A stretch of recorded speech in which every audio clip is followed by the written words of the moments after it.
यहाँ मुझे परिवारों को आखी दिखाऊं हगा खुशी में गोबाया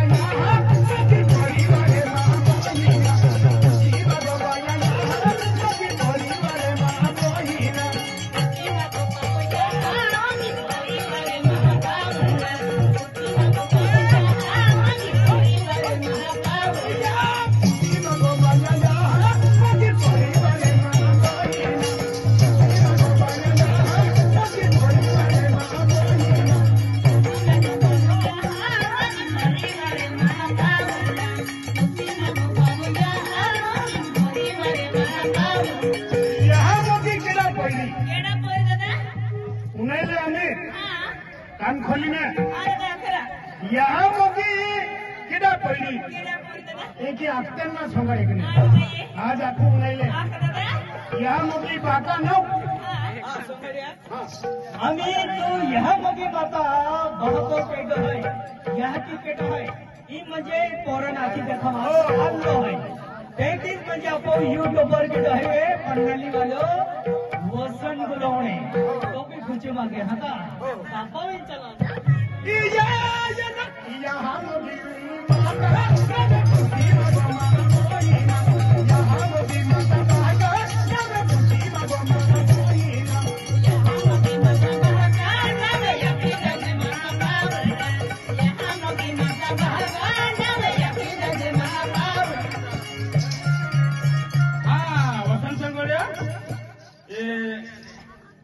सिंह सरपंच है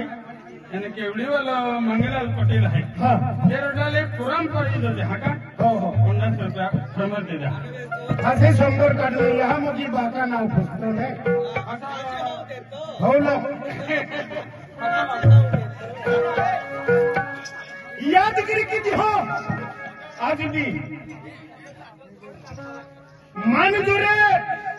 कोई भी सोंगड़िया हजारों है कोई भी सोंगड़िया मान हारी भी दे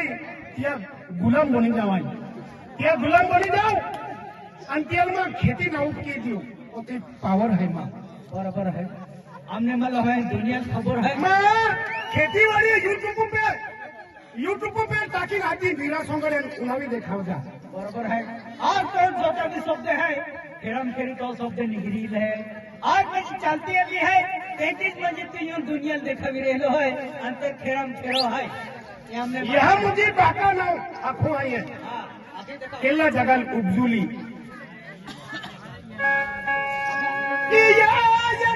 यहाँ मुझी माता बाका नव खुशी मगमा बोलिना यहाँ मुझी माता बाका नव खुशी मगमा बोलिना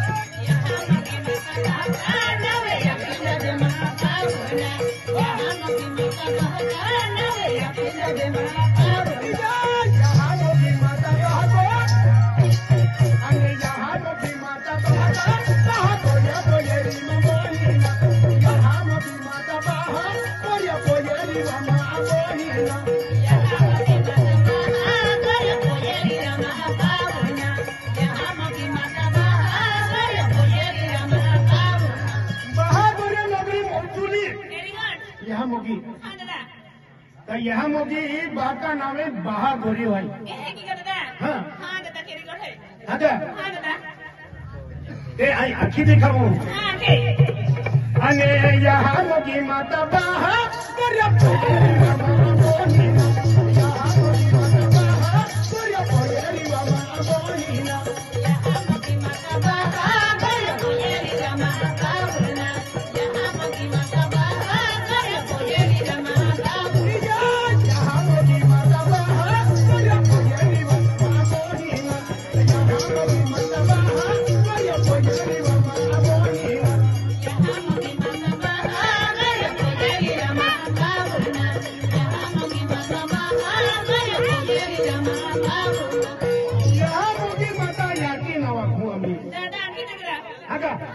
बहागोरिया रानी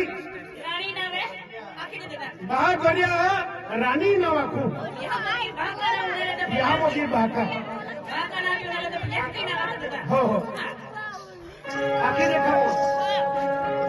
अन्ना बहागोरिया का ये रानी बहागोरिया का ये रानी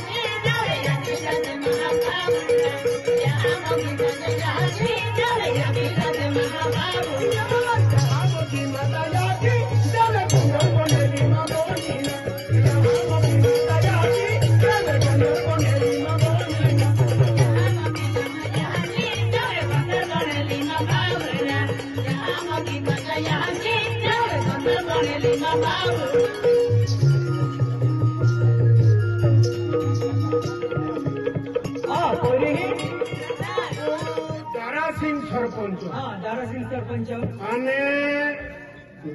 केवडीवालो मांगीलाल हा ते 50 रुपयाली मोकली हा आपल्याला काय कोण आणि रोडाली पुरणपुरी आखी द्या म्हणजे पुरणपोळी जोजे म्हणजे जोजेस एक त्याला काय बाबा गाडी तुम्ही मार्ग देखो हो अन्ना देवे गंधर्व पैरी यहाँ मोगी बनेली ममोहिना देवे गंधर्व पैरी यहाँ मोगी बनेली ममोहिना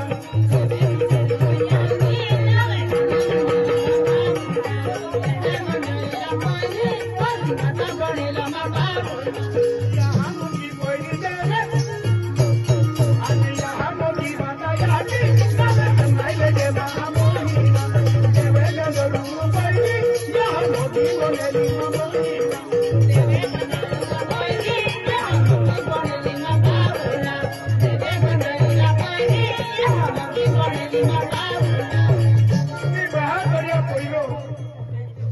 मोगरा पाहू या बनावाकू हा का उपजुले आणि शहीद केलो हाय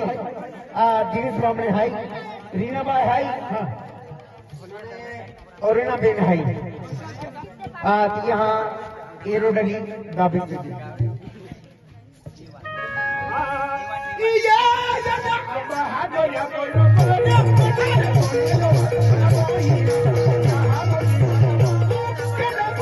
बाबा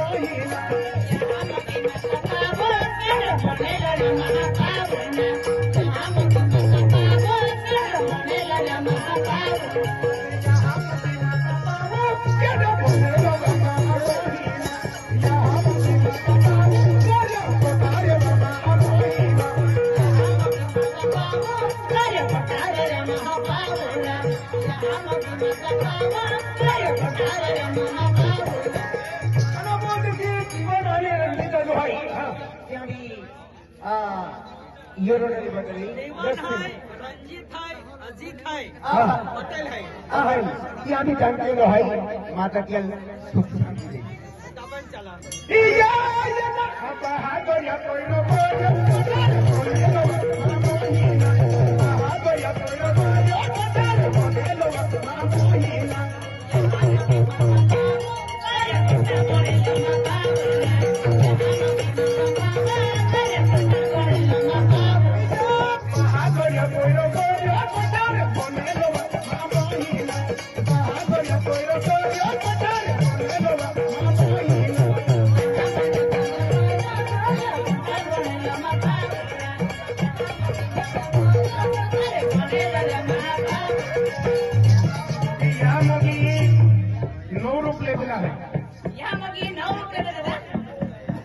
पांडुर बोनी आजी पांडुर बोनी पांडुरी माता बोनी हेली मोगी बोनी फूल मोगी बोनी फूल मोगरा बोनी दूध मोगरा बोनी आणि पान मोगरा बोनी फक्त 9 रुपये इंडी अशी देखाव आया आया हा मोगी माता पोहली पांडुर बोनी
रोडाली बेन रोडाली आखी जग्या रोडाली परवया आम्ही सॉंग काढा કાકા સોંગાડિયા હાથી ગયા અને સોંગાડા કાકા દેવું ગોઠે તે ખિસ્સો કોઈ ખાઈ બાપ એને જો તમને માં રોડાની આખું ના હતો તો આખી દઈ ખાવી